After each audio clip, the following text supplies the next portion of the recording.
Another day, another video. Welcome back to the channel, everybody. Today, watching the Big Man Theory. This is the 5th episode of the 11th season. Hope you guys have been enjoying it so far. If you'd like to watch today's full episode, it is available for free in the link in the description below.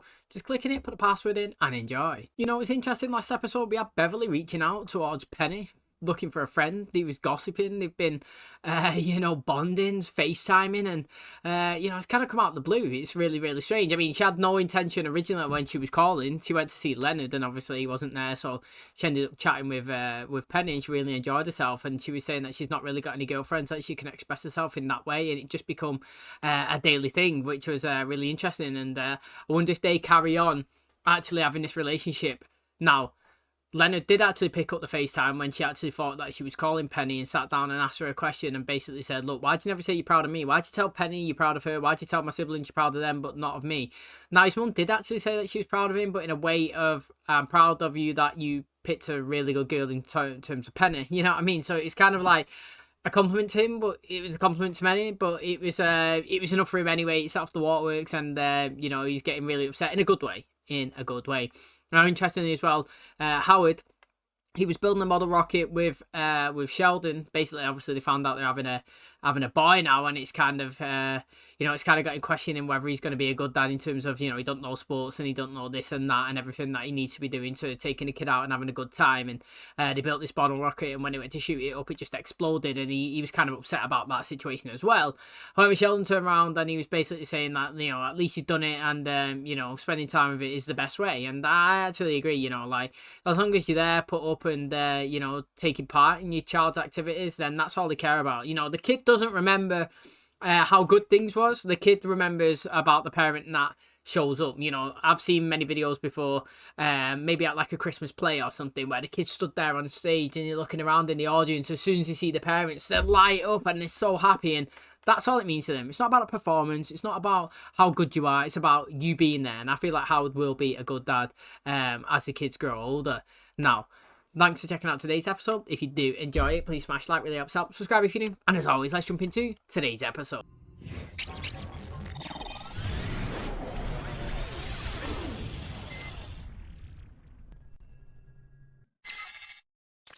Thanks for letting me put Hallie in your room. No problem. And Penny, she kind of threw up on your stuffed bear. Oh, well, that's okay. Hey, that's an Ewok, and it's mine. Yeah, which is why it's okay. I used to have the stuffed raccoon from Guardians of the Galaxy, but Cinnamon licked it raw. There's a time and place for your Randy dog stories, and it's never in nowhere. We've been doing some interesting research with neuroprosthetics. Neat. I've been rewatching the OC, so we're all leading productive lives. We've been working on a computer interface that can use brainwave patterns to control robotic limbs, but we're having a little trouble localizing the signal from the EEG cap. Oh, well, have you thought about adding a phased array of sensors for better localization? Actually, that never occurred to me. Could use an engineer on this project. Well, no, this works out great. Howard's an engineer. I'm sure he knows someone qualified. Howie's the world's best engineer. It says so right on his coffee mug. You got him a mug? I did. Howard, are you interested? Are you kidding? If I could control robot arms with my brain, I'd be able to do so many things. Because you've been controlling human arms with your brain for years, and not much has come of it. He was trying to create... when we first met him before he had Bernadette, he was trying to create a sex robot, wasn't he? Do you know what I mean? He even got caught on one of the sex robots, and he had to go to the hospital for them to remove it. So, I mean, I know where his mind's going, but it is true. He's had his own arm for years, not been that successful. He has been successful, actually. I would say that out of their all careers, I've said it consistently, he's probably the person that's done something more prestigious out of everybody. Hey, what you reading? A parenting book. Oh my God, are we What? No! sitting there with a book? It felt like anything was possible. Well, I just saw a picture of a baby's head crowning, so I hope you enjoyed sex, because we're done with that. Hello. Hey, Sheldon, what's up? Remember how disappointed you were when Amy started driving me to work? Sometimes people smile a big smile of disappointment. Aw, his smile of disappointment has turned into a frown of joy. Driving him for years, what's one more day? Oh, and I've got a new card game we can play. It's called What Siren Am I? Kill me. C-arm fluoroscope? A cranial ultrasound. I know.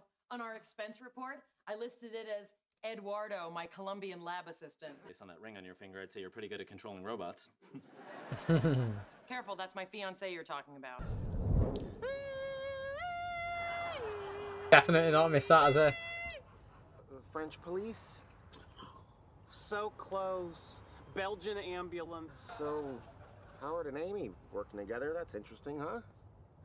It's all right, I suppose. Look, usually when Amy complains about her coworkers, I just tune her out. But now I'll be able to join in and pound away. What whistle am I? Train. For your information, it was going to be tea kettle. The thing is, he said that you're not jealous of Howard, and I kind of get it. It's kind of a situation when we was talking about when Penny was potentially working with Zach. That is a chance in a situation where you could potentially get jealous, but not a best friend, not somebody you know is married, not somebody you know that's part of your friendship group. It would honestly never cross my mind. And I mean, he might not even been talking about it in that context, and if he's not, and he's talking it just about the work environment in general, then what's he got to be jealous for? You know, he absolutely bashes engineers every single opportunity that he gets. So if anything, he's loving it because it gives him a chance to actually start slagging them off. Your EEG sensors, I'll have to rewrite most of the code. Well, can you do that? Well, these hands were made to do 3 things. Close-up magic, writing code, and the dirty shadow puppet show that got me kicked out of Hebrew school. It's going really great. Oh, that's nice to hear. Miss I was Morse hoping you two code. would enjoy working together. It's Morse code. So that we can talk about... If you have something to say, you can say it to my face. Oh, all right. Well, that's easy. I'm a little rusty. Could you say that again? You're doing it right. What did he say? She's going to be home at 8-ish. What is that? I'll give it a go. My ride home with you was hellish. Okay, what is going on? Well, ever since Amy started working with Howard, she hasn't been home. Didn't that just start this morning? And has she been home? It's okay to feel frustrated when things aren't going your way. Maybe it's not that big a deal. No. Your feelings are valid. Now, why don't you go wash up and we'll call you when dinner's ready. Okay. She's learning from the book.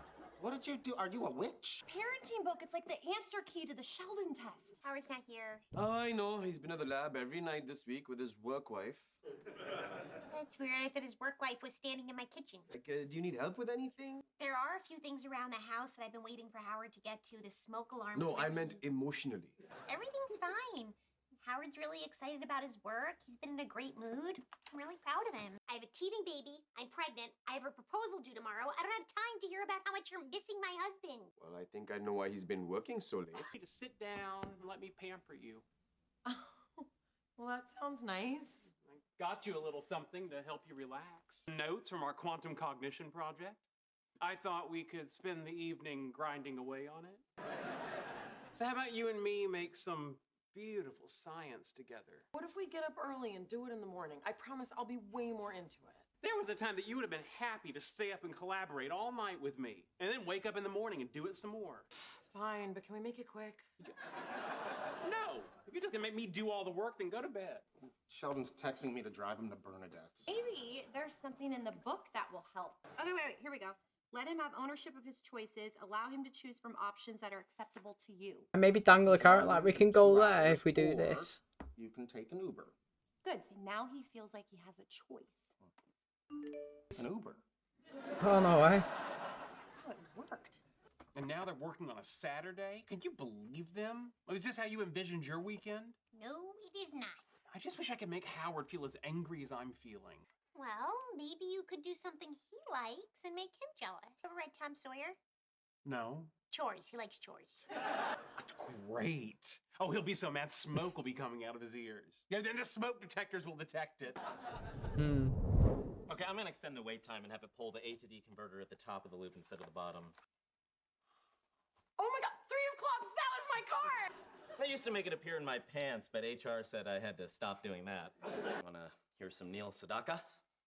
You know, that's your greatest magic trick, because you just read my mind!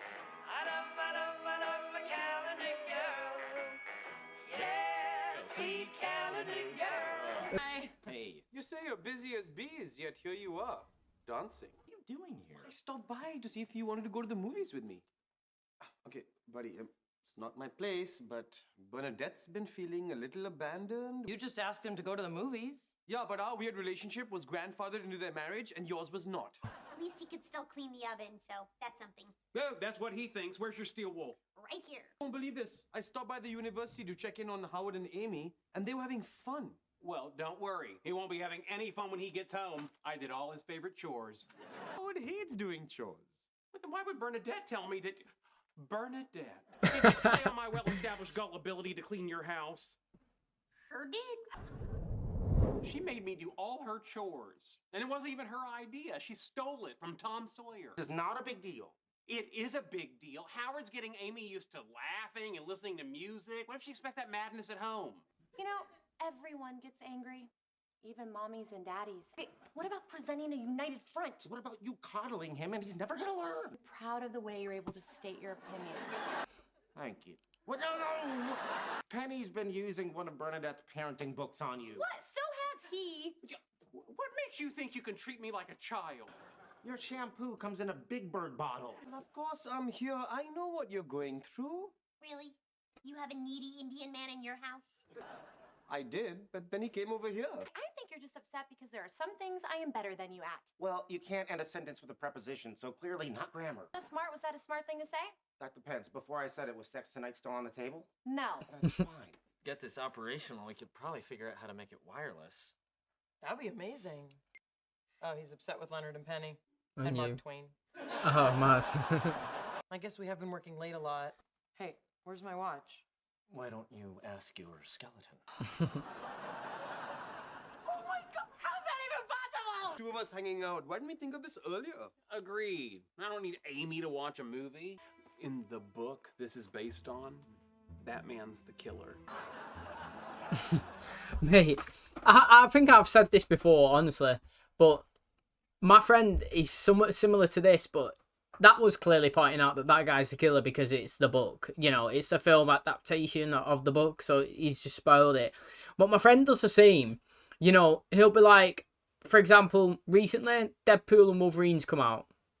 Now, he'd watch that, say, maybe before me, and then if he didn't like it or whatever, he'd go, bit shit that. You know, not really too happy with it.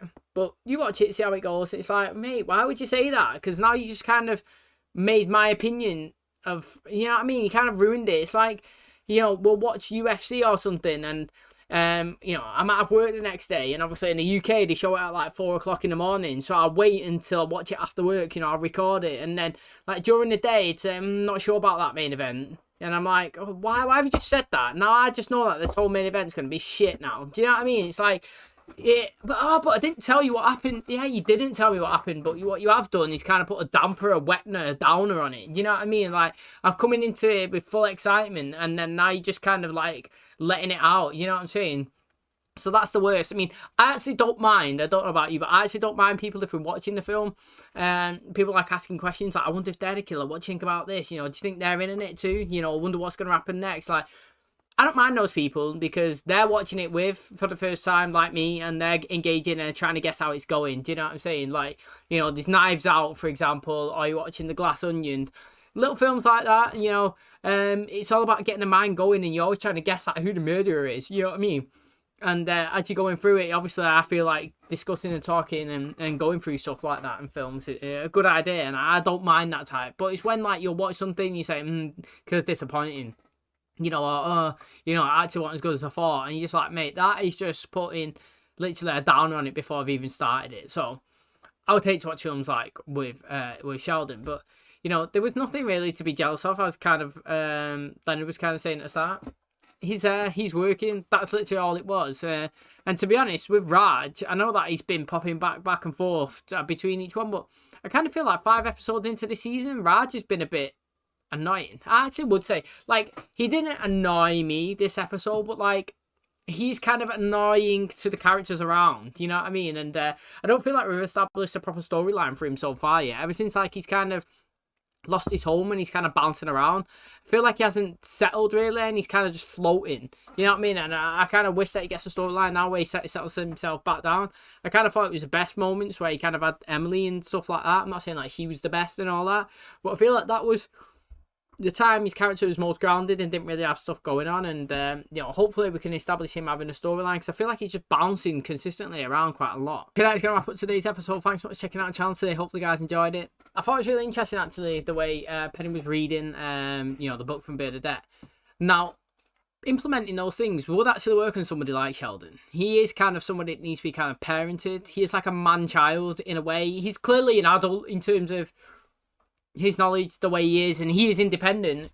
However, he's also a needer. He needs people around him. He needs reassuring, and he kind of needs to be authoritative, if that makes sense. You know, somebody stamping their authority down, saying, we're doing this, we're doing that, clean up, and then we'll have tea. You know what I mean? Every time somebody kind of presents himself with like the alpha kind of role, he's always like, okay. You know, it's kind of surprising really in the episode where they trialed like the Uber and driving situation. He wanted to go with Leonard, and he said, look, you can come with me, but I'll be a 2-hour drive, or you can just get an Uber. And he's like, I'll get an Uber. And that was kind of surprising, because I thought he was going to say, okay, I'll just get a ride with you and we'll play a 2-hour game. But he didn't. And maybe, obviously, they was bickering at the end about the way they implement the scenarios, but like they could learn things about him as well, and certain situations where it can benefit them. You know, you don't have to do the way they was treating him all episode consistently, but like in certain situations and scenarios where he wants to do this, this, and this, they can maybe give him like a counter and say, you can do that and I can take you, however you'll have to wait this, this, and this, or you could just do that. And you know, most of the time he'll probably pivot to a suggestion that you give him. So I mean, it was interesting. Obviously they were going through the book, and I feel like it was working, and they kind of give like a real life comparison to like dad and mums, if I'm being totally honest. You know, usually you got the dad kind of bickering and moaning and kind of going against like the mum. Usually they're the ones that kind of like deflate the situation and kind of say, oh, it's okay, honey, it's all right, you do this and do this, maybe get him next time, and you know, we'll sort this out. And the dad's like, no, blah blah blah, moaning. And then obviously when the kid storms off to the room or whatever, then the parents start bickering. I mean, it was kind of like a classic example of a mum and dad situation there. It was kind of funny to see as well. And you know, I don't think Penny and Leonard are ever going to have kids, but who actually knows, honestly? Who actually knows? We're in season 11. Probably not going to happen. Obviously, there's only going to be one more season left. However, you know, I never expected Howard to have a second child. So anything is possible. But it's interesting seeing them learning and reading and obviously acting like they've already got a child themselves. Thanks for checking out today's episode. Hope you guys enjoyed it. If you did, please smash like. Really helps out. Subscribe if you're new. And as always, I'll catch you in the next one. Cheers, guys.